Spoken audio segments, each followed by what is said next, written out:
गर्न लागिरहेको छु र मेरो कविताको शीर्षक छ मानिसको प्रभाव जनावरप्रति। न यो कुनै कविको सोच हो, न कुनै कविको भाव हो, तर यो प्रकृतिको सोच र मुटु भित्रको खाउ हो।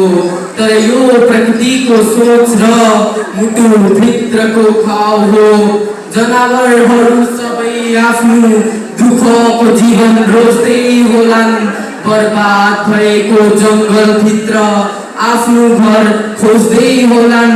देखेर मानिसको क्रूरता जनावरले पनि सोच्दै होलान्। देखेर मानिसको क्रूरता जनावरले पनि सोच्दै होलान्। दूषित हावा, दूषित पानी, अब हामी के गर्ने हो? के मानिस मात्र बाँच्ने हो के हामी मात्र नै मर्ने हो? हाम्रो भावना टुक्राएर झुटो कविता पढ्ने हो। जीवनभरि आँसु बोकी तडपी तडपी मर्ने हो। मनभित्रको रिस अहिले जनावरको पनि जाग्दै होला। पिञ्जराभित्र बन्द भएर दयाको भिख माग्दै होला।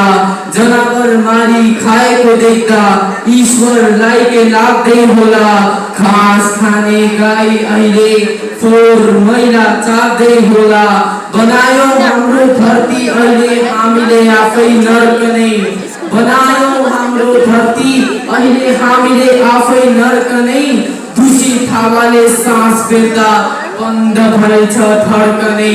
कारखानाको जहर देखेर डराउँछ अहिले सर्कनै। बाघको त्यो फुर्ती अब पिञ्जराभित्र लुक्न थाल्यो।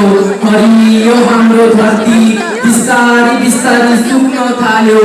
धरती आमाको हालत देख्दा अब यो मुटु दुख्न थाल्यो। धरती आमाको हालत देख्दा अब यो मुटु दुख्न थाल्यो।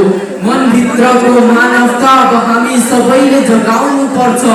प्रकृतिमाथिको क्रूरता अब हामी सबैले हटाउनु पर्छ। समय रहेको बेला हाम्रो प्रकृतिलाई बचाउनु पर्छ।